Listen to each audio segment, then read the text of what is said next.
Have you ever had a moment where your autistic child hurts someone's feelings, grabs something, snaps at a sibling or you, and when they're asked to apologize, they either flat out refuse or just walk away?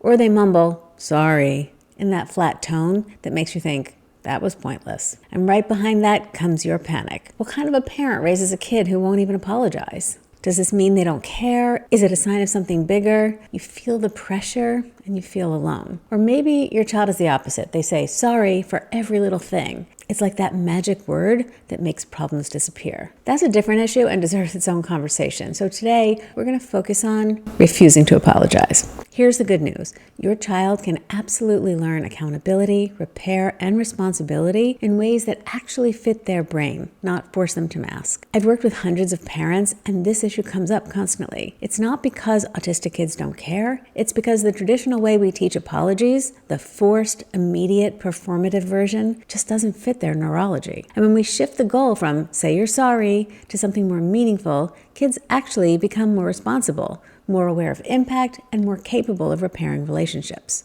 This is absolutely teachable, just not in the way that most of us were raised. So today we're going to talk about 1, why forced apologies almost always backfire. 2, what we actually want to teach when we teach accountability. 3, alternatives that help kids repair without shame. 4, scripts you can use immediately. And 5, how to build a home culture where accountability grows naturally. Let's get into it. A mom I worked with, let's call her Melissa, took her kids to the playground, and her son, who we'll call Liam, he got bumped on the slide and he got startled, dysregulated, and shoved another child. Not maliciously, not intentionally, just overwhelmed. The other child cried. The other parent stared. And Melissa felt that hot rush of, I'm being judged, that so many of us know so well. She went straight into damage control mode. Say you're sorry, say it, now. But Liam froze. He wasn't sorry. He was confused. He was overwhelmed and still processing the sensory shock. So he refused. Have you ever had that moment when you're halfway between I should explain and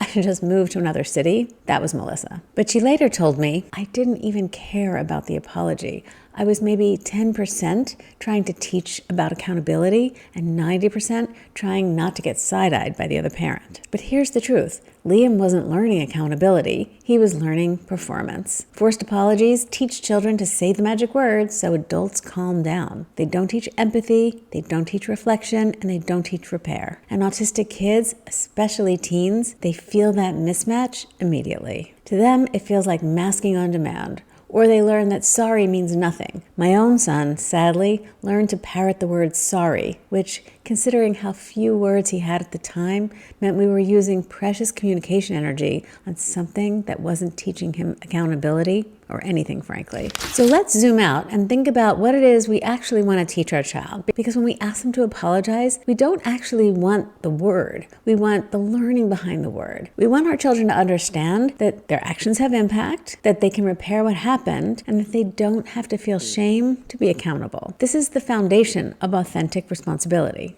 And here's the important part. Kids don't learn accountability by feeling bad. No child ever had an epiphany in the middle of a forced apology. I've checked. They learn it by practicing repair in ways that fit their communication style. Here's an example of a forced apology gone wrong. And it's a little embarrassing, but it's okay. That's what we do here. One day when my son was about 5, we went to a divey diner at the end of our block. We were sitting in a booth, and he was standing on the seat beside me, staring at the girls in the booth behind us. He tried to touch one of the girls' hair, and she squealed. And I tried to get him to look at the family and just say sorry. Suddenly, before I could react, he launched over the barrier like an Olympic gymnast and straight into the middle of their family meal. In that instant, I was pretty sure I'd never take him to a restaurant ever again, and maybe never show my face in public again. And of course, we couldn't leave. Our food hadn't even arrived. And if I'd tried to scoop him up, the meltdown would have been heard around the world. So here's the truth I wish someone had told me. At the time, I would have bet money that I'd never laugh about it. But with enough time and a little perspective and maybe a little alcohol, these are the stories that end up making you and every parent you tell them to laugh the hardest. In the moment, they feel impossible, but someday they become your best material. I share that because if you've ever felt that pressure, that shame,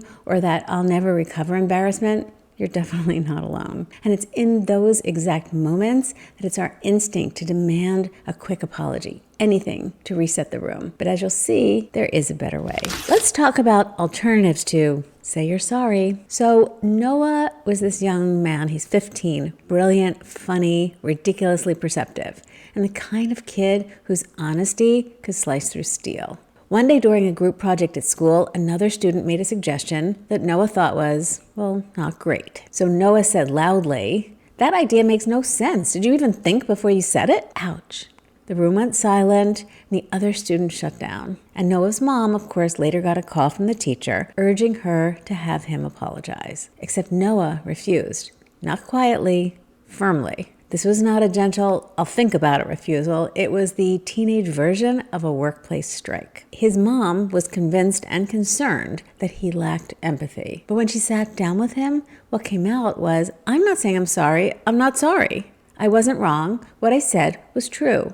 Why do adults always want me to lie?" And honestly, he wasn't being defiant. He wasn't being cruel. He was trying to protect his integrity and make sense of a social rule that felt totally illogical to him. But here's the turning point. When we stopped focusing on remorse, which he did not feel, and shifted to repair, everything changed. Instead of say you're sorry, you can try, "I'm not asking you to say words you don't feel. I'm asking you to help repair what happened. What kind of repair feels easiest to you?" Because here's what Noah could do. He could say, "I still think the idea wouldn't work, but I didn't mean to embarrass you." Or, "I should have said it differently. You didn't deserve that." Or even, "I don't agree with your idea, but I didn't mean to hurt your feelings." That wouldn't be apologizing for his opinion. It wouldn't be pretending he felt something he didn't. It would be taking responsibility for the impact without sacrificing his honesty. That's real accountability. And it will come naturally once we remove the pressure to perform remorse that he doesn't feel. When sorry isn't happening, here are 3 things that work. 1, repair through action. 2, recognition instead of emotion words. 3, time-shifted repair. Because sometimes "I'm sorry" is just out of stock, but "let's fix it" is always on the shelf. So here are some examples of each. First, repair through action. For many autistic kids, actions make a whole lot more sense than emotional language.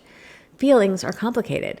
Handing someone the toy you just grabbed, that's just logistics. Sometimes, "can you hand it back" is the most profound emotional script you need. Or you can offer other action options. Do you want to help him rebuild the tower? Or let's write a note later. You're teaching that repair means helping make things feel better, not forcing feelings you don't have yet. Second, recognition instead of emotion words. If the child truly doesn't feel sorry, you can teach them to say things like, "I didn't mean for that to happen," or "I see you're upset," or even "I can help fix it."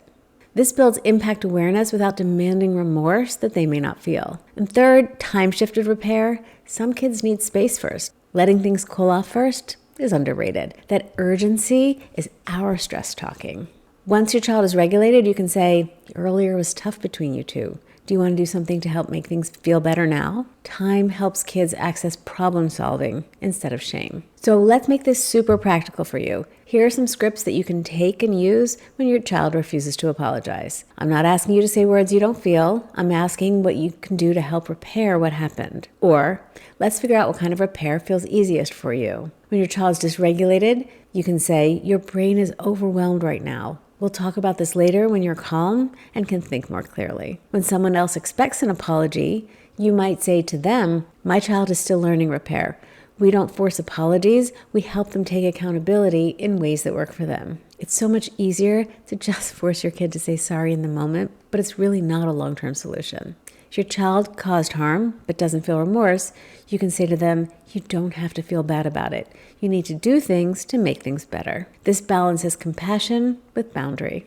If you're thinking, "Finally, someone gets it," please share this with another parent who needs to hear this message. The long-term goal isn't a child who says sorry on cue. It's a child who learns that I can make mistakes, I can repair, I'm not bad, I'm responsible, and I can reconnect without shame. And that culture is built in tiny moments, not through forcing remorse, but through modeling repair, guiding repair, and making sure your child knows you're still a good kid.